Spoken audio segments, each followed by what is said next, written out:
Torey Lovullo, the Diamondbacks manager, National League All-Star manager, and kind enough to join us last week to announce to Paul Skenes that he was going to be the starting pitcher in the National League All-Star Game. Torey, kind enough to join us in Chicago, taking on the Cubs. That'll be a Friday.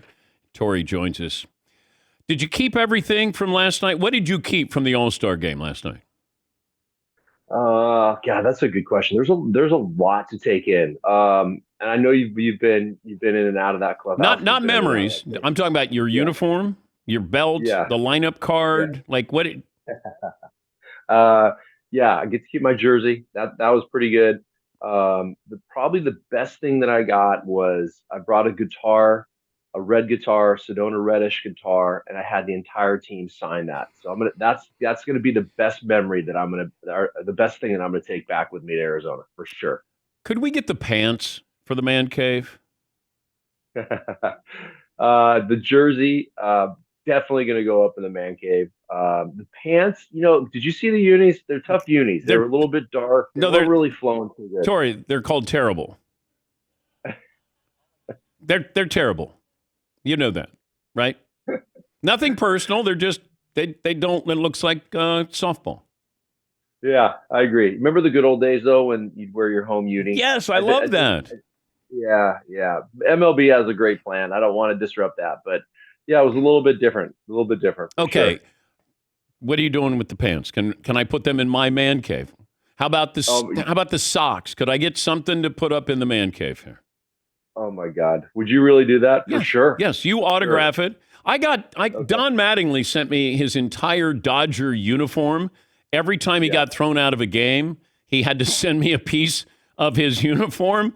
So Oh my I God. made a mannequin of Donnie, and so I got hat, I got his jersey, I got his pants, everything over there. So I'm not asking for you to send me something every time you get thrown out. Maybe just something, because we have the All-Star Game moment now. You and me and Paul Skenes, we have that moment that we'll share the rest of our lives. This is why you're the absolute best. I love it. I love it. All right, the pants. I'll send you a couple surprises. They'll be on their way for sure. Now, the whole Don Mattingly thing. Yeah, I was a big fan of Donnie baseball. Like that must be a pretty impressive collection. But our moment, right? I butted in on you and Paul the other day, yeah. and I had a tough time doing that. You guys seem like you guys were vibing pretty good, so I appreciate you inviting me in. But it worked out good. You know what? MLB tipped me off to that. I'm just really appreciative. I was able to meet you and Paul at the same time. I thought it was great. But you're looking at somebody who's 22 years of age, Torey. Yeah, I mean, yeah, he seems pretty mature for 22 years of age. yeah. You always wonder what's under the hood when you finally get a chance to meet him, and he was as solid a human being as as he portrayed when I was talking to him, as I've been watching him on the diamond on TV when he's on the bump throwing.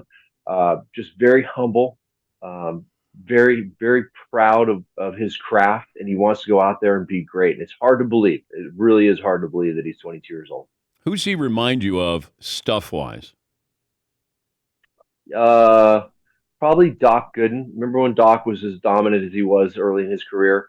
And he had a great career. Don't get me wrong; it was a long, great career. But when he jumped onto the scene, it was power stuff with a wipeout curveball. Paul has the real good fastball, and a young pitcher that knows where it's going at that velocity is very uncommon. And then he's got the splinter. He calls it a sinker or a split. That's equivalent to the curveball, Uncle Charlie that Doc used to throw. But you also have these. I mean, and I remember, Doc's curveball was not 97 miles an hour. It feels like Paul Skenes' off speed pitch is 96, 97 miles per hour. How long can you keep that kind of velocity up?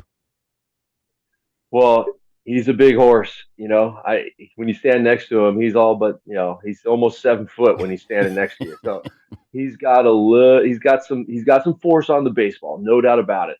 But I think his body can withstand that. This is the type of guy. I think he's a generational guy because of the demeanor, the maturity that we're talking about. But I think his stuff is going to be pretty special. If he can stay healthy, he's going to have a great career. The star power of Otani. Now you get to write his name in the lineup. What was that like, just sort of being around him on his side? The presence is pretty powerful. You sit next to him. He's just a normal kid, right? Too the same thing. It's amazing. I watch these guys across the field. He's circling the bases after hitting home runs against the Arizona Diamondbacks. He hit one last night. It was great to high five him when he came back into our dugout. We were on the same team. But I had a couple moments with him where it was kind of laughing. We were laughing and giggling and just carrying on and having the same type of conversation that you and I are having right now. But just a quality human being who happens to be a great player, and that's the intimidating part of being at the All-Star game. You're a part of this room. You're in this space where the best players are in the same space at one time. I was just hoping I didn't walk through the clubhouse and trip and fall in front of everybody. I'm like, all right, one foot, left, right. Just don't fall, don't trip. Yeah. What was the one thing you learned from the World Series last year? Like, is there one overriding thing where you have that with you? If you win again, this would be something that you would remind yourself of? Yeah. Well, first of all, I love baseball. I love the history of baseball. My grandpa and my parents taught me the right way.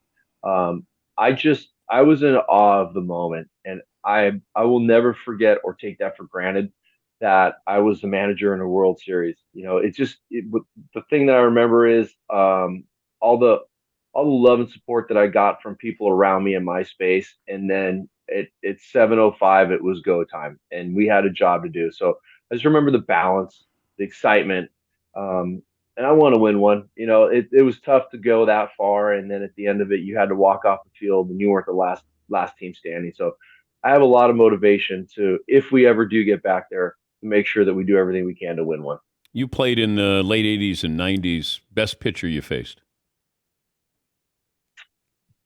Doc Gooden. He was still pumping it up there in the mid '90s with Uncle Charlie. I had a really tough time with a guy by the name of Flash Gordon. I don't know if you remember the name. Tom. And yeah, Tom Flash Gordon. He would throw me a fastball probably in the mid '90s, eye high, and then bounce three curveballs that I couldn't see or pick up spin. And he knew it, and he kept throwing them shorter and shorter. He's practically throwing them in the grass, and I would swing at him. So those are the two guys, right out of nowhere. Everybody would think, Roger Clemens, Nolan Ryan. Well, certainly they were good, but I had a tough time with Doc Gooden, and had a really, really tough time with Flash Gordon. But Randy Johnson, yeah, I think I had a couple of hits off of the big unit. For some reason, I saw the ball off of him. I can't explain it. He might have felt sorry for me. He thought, who was this little dweeb up there? I got to help him out. I see he's hitting 210. Let me help him out and throw him a cookie. Can you name all 15 pitchers you homered off of in your career? Oh man, what happens? For some reason, I think I hit more, but I didn't. And for some reason, I feel like I can go back to every single one of them. Paulie, do you have the names of all 15 pitchers? I got to check on that. Okay. Okay, I can probably get pretty close, but I might miss one or two. Yeah, I can get you pretty close, Dan, for sure. Any All-Stars, any Hall of Famers? Yeah, that's what threw me off. So I did homer off of Doc Gooden. I did homer off of Roger Clemens. I know he's not a Hall of Famer. I homered off of Rick Sutcliffe. I had some big names in there. I don't know how I did that. Do you think that they looked at that when you came up, they could maybe rest a little bit, like an easy out? I'm not going to waste my good stuff on. I mean, I'm going to be honest with you, Torey. I mean, you weren't Babe Ruth at the plate, so I'm guessing they might have gone, all right, I got an out here. Yeah, Paulie. Dan, the list gets better for Torey. Okay. He got Roger Clemens. Yeah. He got Sutcliffe. He got prime Kevin Brown. He got David Wells, Jack Morris, Dwight Gooden. I mean, that's... Damn. Yeah, for sure. I think you're onto something, though, Dan. They looked at me and they felt so sorry. Remember in Little League, it was like, okay, everybody bring the outfielders in. Everybody in. Come on, he's gonna hit a ground ball or something. He can't get it over anybody's head. So, yeah, I think that was probably part of it. Were you, when you got to the plate, a walk's as good as a hit? All right, Torey, walk's as good as a hit. Come on now. Like, they didn't want to have the expectations too high? Yeah, for sure. Don't be afraid to get hit. Yeah, don't be afraid to get hit, Torey. It's okay. Walk's as good as a hit. Come on now. Come on, babe. Well, congratulations. Thank you again for last Friday, and we'll look forward to maybe a surprise or two for the man cave. Oh, for sure. I'll get that address. We'll tighten that up. We'll get you something real nice in there. And I honestly, Dan, I'm a big fan. I would be honored. I'd be honored to send you something. So thank you. Thank you, bud. That's Torey Lovullo. The Diamondbacks, they are right now second in the West. They got the Cubs at Wrigley. That'll be coming up on Friday, I believe. Good sport there.